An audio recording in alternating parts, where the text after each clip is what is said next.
बोला कि नहीं आपको जहां जाना है जाइए ना इसको लेकर के, हम इसको जमीन किसी भी हालत में नहीं होने देंगे। हाँ सत्यनारायण साहब, इसको घर में से हम निकाल देंगे। जिस घर में ही रहता है उस प्लॉट में हम भी जमीन लिखाए हैं, हम उहे कहेंगे कि हमारी जमीन है। तो हम बोले कि तुम्हारा चौहदी अलग है, तुम वहां लिखाया है, तो प्लॉट मान लीजिए हर प्लॉट का कबाला का चौहदी है। मान लीजिए अगर 10 एकड़ का प्लॉट है तो हमारा 1 एकड़ कहाँ है उसमें चौहदी लिखल है, तो चौहदी पर तुमको जाना होगा, तुम्हारा यहाँ नहीं बनता है, तुम मत ऐसा मत करो। गरीब को लोग मदद करते हैं। अच्छा, ये गरीब लाचार तो है ही, अनाथ भी है, और साथ ही सत्यनारायण साहू इनका भाई भी लगता है रिश्ते। हाँ, चचेरा भाई एकदम सगा, एक ही परिवार के हैं, एक ही परिवार से। लेकिन इसका उसके बाबा सत्यनारायण के बाबा और इसके बाबा एक है, एक ही परिवार के हैं। फिर भी देखिए कितनी बड़ी निर्लजता है, कितनी निर्लजता है, अपनी अनाथ बहन का ये जमीन है। हाँ, कितनी निर्लजता है, मतलब समझने का चीज है। भगना को भी जहर देके मरवा दिया है। तो देखिए अब तो जो सामने दुर्घटना घटी है, लेकिन जमीन के बारे में हम कहें कि इसका जमीन जो है वो हड़प लिए हैं, और अभी भी जमीन पड़ती है। पंचायत के जो मुखिया है, क्या वो समझाने का प्रयास नहीं कर रहे हैं सत्यनारायण साहब? नहीं, उसके साथ है, वो चले आते हैं थाना में, उसका पैरवी कब नहीं बताएगी उसके बारे में। लेकिन उसके साथ आते हैं, इसके साथ कहीं नहीं जाते हैं। ना सीओ साहब के पास गए हैं, ना एसडीओ साहब के पास गए हैं, ना थाना में गए हैं इसको लेकर के। वो कहें क्या नाम है वर्तमान मुखिया का? वो अजीत है, हमारे भाई है अजीत पांडे, इसे धर्मेंद्र भी लोग उसको कहते हैं ना, वो चचेरे भाई है। लेकिन वो इसके मदद के नाम पर या उसके डर से या उसके वोट, उसके पास 20-25 को वोट है, इसके पास 2 को वोट है, डर से या भय से कुछ भी सही बात नहीं बोलते हैं। अब वैसे उनसे भी स्टेटमेंट लिया जा सकता है, मुखिया से भी। मुखिया चूंकि बने हैं तो उनको भी पेपर समझना चाहिए, कागज समझना चाहिए। जो कबाला की है जमीन, वो कहती है कि तुमको हम 2.25 डिसमिल से बेसी नहीं देंगे। हमने उनसे भी पूछा, पुनीता पाठक से भी पूछा कि 5.25 डिसमिल का कबाला किसने किया? आप जमीन बेची हैं, आपके पति पहचानी किए हैं, आप इस जमीन से या तो अलग हो जाइए, इसको रोक टोक मत कीजिए, इसको नापी करा दीजिए। जमीन बेची है वो भी उस साथ में उसको मिल गई है पैसा लेकर या जैसे भी, हमको जानकारी नहीं है, लेकिन उसके साथ वो भी मिली हुई है।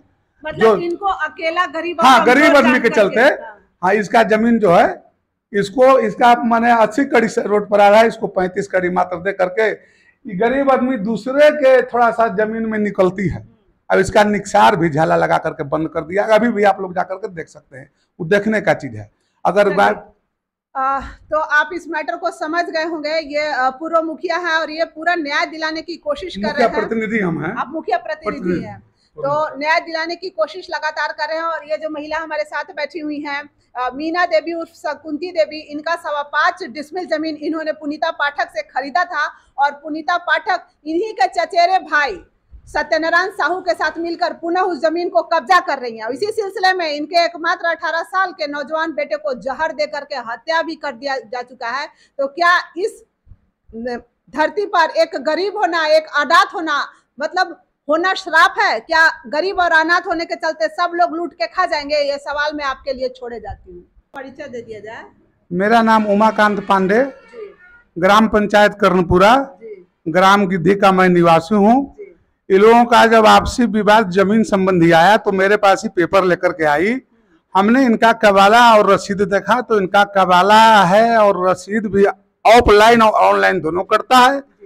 जब इनकी जमीन को जबरदस्ती जोतने लगा, झला लगाने लगा, तो हम उसको रोक के कहे कि तुम ऐसा मत करो, नापी करा के अपना जमीन जो, तो तुम्हारा है, तो तुम्हारा भी कबाला है, इसका भी कबाला है, तुम्हारा चौहदी अलग है, इसका चौहदी अलग है। चौहदी के आधार पर जमीन नाप लो, जमीन नापने पर जमीन पुर जा रहा है, जमीन घट नहीं रहा है कि इसको नहीं मिलेगा। लेकिन उसका साफ कहना था कि हम जमीन किसी भी हालत में नहीं छोड़ेंगे, आपको जब जहाँ जाना है आप जा सकते हैं। तब इसको लेकर के हम सीओ साहब से मिले, सीओ साहब से बात किए। सीओ साहब बोले कि सीमांकन के लिए आवेदन करवा दीजिए। हमने सीमांकन के लिए आवेदन करवाया। सीमांकन बाद संख्या 59/2023-24 पड़ा। उसमें सीमांकन नहीं करवाए, बल्कि वहां उसको विपक्षी को बोल दिए कि तुम मिट्टी भर के उसमें मकान बना लो। कौन बोल दिया ऐसा? शायद, हमको अंदाज पर हम कह रहे हैं, शायद इधर से अमीन बोल दिए, चाहे जो बोल दिया कि आप उसमें मकान बना लीजिए। मैंने मिट्टी भरना उसमें शुरू किया झाला लगाने के बाद। तो 144 सीओ के आदेश के बाद भी सीमांकन नहीं हुआ। पहले का मैं बात बताता हूँ, 59 सीमांकन वाद संख्या के। इसके बाद इसको लेकर के हम थाना में गए। थाना बोले कि हम इसमें कुछ नहीं कर पाएंगे, जमीन का मामला है ही, आप एसडीओ साहब के पास जाइए। इसको लेकर के मैं तत्काल एसडीओ साहब के पास गया। एसडीओ साहब को सब पेपर दिखाया और बात समझाया। एसडीओ साहब ने उसमें पर 144 230 23-24 मुकदमा कर दिया। इसके बाद जाकर के थाना ने उसको वहां रोक दिया। इसका जमीन अभी भी पड़ती है। लेकिन अमीन बोला, जब वहां से एसडीओ का आदेश आया, आदेश आने के बाद हम अमीन से बोले और सीओ साहब से कि सर अब नापी कर दीजिए, कि एसडीओ साहब का भी बोले कि नहीं, एसडीओ साहब से पुनः लिखित लेकर के अलग से आइए। फिर एसडीओ साहब के पास गए, पुनः अलग से लिख करके आवेदन वहां पत्रांक दिनांक से भेजे कि इनका जमीन का सीमांकन कर दिया जाए।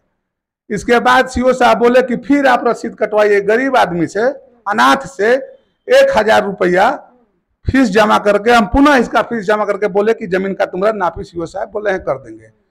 तो जब हम जमा कर दिए तो बोले कि नहीं, मजिस्ट्रेट इसमें की उपस्थिति जरूरी है, मजिस्ट्रेट अनुमंडल से आप करवाइए।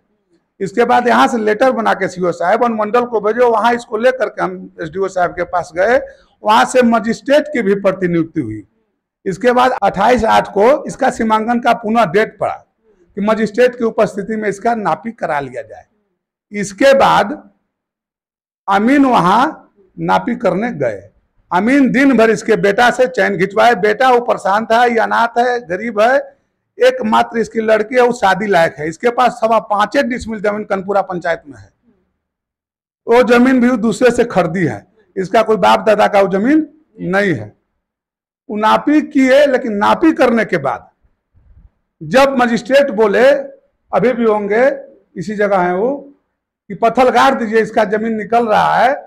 अमीन को ले जाकर के सत्यनारायण साहब वगैरह कुछ आपस में बात किए। एगो प्राइवेट अमीन भी, पच्चू पाल भी थे यहीं के रमुने के। इसके बाद अमीन बोल रहा है कि नहीं, धान का फसल इसमें लगा है, अब नापी हम नहीं करेंगे। तब हम बोले कि नहीं, हमारा पखल गाड़ दीजिए, जहां गाड़ना है हम मान लेंगे इसको। इसके बाद वो पखल उखल नहीं गाड़ा और सीओ साहब से आन करके यहाँ अभी तक कोई रिपोर्ट नहीं दिया कि हम नापी किए नहीं किए गए। मतलब अमीन भी जो है वो पैसे खा लिया और हाँ, अमीन पैसा खा लिया अमीन और काम नहीं किया। हाँ, जितना इसमें सारा दोष अंचल अमीन का है। एसडीओ साहब भी आदेश किए हैं मदद करने के लिए, बेचारे तैयार थे। सीओ साहब भी 2-2 बार लेटर निकाले, लेकिन टोटल दोष इसमें अमीन का है। अमीन के चलते हैं और जमीन के चलते हैं इसके साथ इतना बड़ा दुर्घटना हुआ है। अब चूंकि हम देखे नहीं है कि पॉइजन किसने दिया, इसलिए उसके बारे में हम कुछ नहीं कह पाएंगे।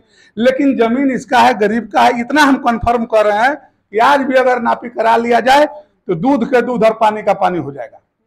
यदि इसका जमीन नहीं है तो जमीन छोड़ने के लिए, घर छोड़ने के लिए भी तैयार है। वो अवैध तरीका से उस जमीन को, हाँ, सत्यनारायण साहब वगैरह, मैंने टोटल वो लोग परिवार, उनके भाई, हाँ पूरा परिवार, भाई बेटा भतीजा टोटल।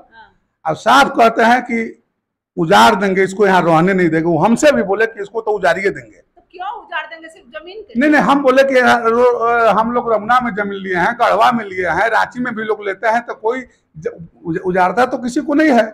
जमीन का नापी हो सकता है, जमीन अगर का विवाद है तो नापी ही ना समाधान है। तो भाई इसको मान लो, तू हमारे साथ, तुम पढ़े लिखे हो। Dogra group of companies chairman Shri Kamal Dogra के नेतृत्व में प्रस्तुत कर रहा है ड्राइवर भाइयों के लिए सुनहरा अवसर। 400 से ज्यादा पदों पर होगी नियुक्तियां।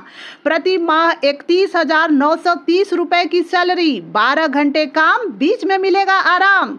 गुजरात, राजस्थान, महाराष्ट्र, कर्नाटक, तेलंगाना, तमिलनाडु के सड़कों पर चलाना है ट्रक। अगर आप 10वीं पास है, आपकी उम्र 25 से 45 साल है, आपके पास हैवी लाइसेंस है, स्मार्टफोन है, 3 से 5 सालों का अनुभव है, मेडिकल फिटनेस का सर्टिफिकेट है, तो अपने आधार कार्ड और 4 रंगीन फोटो और सर्टिफिकेट के साथ आज ही कॉल करें। स्क्रीन पर दिखाए गए नंबरों पर अभी संपर्क करें। पहला नंबर है 9824092635। दूसरा नंबर है 9725803191। तीसरा नंबर है 9016678791। कंपनी आपको देगी ESIC, EPF, 3 लाख का मेडिक्लेम, 20 लाख का इंश्योरेंस, यूनिफॉर्म, जूते और आपके परिवार को गिफ्ट्स और भी बहुत कुछ। Dogra group of companies, driver भाइयों का भरोसेमंद साथी।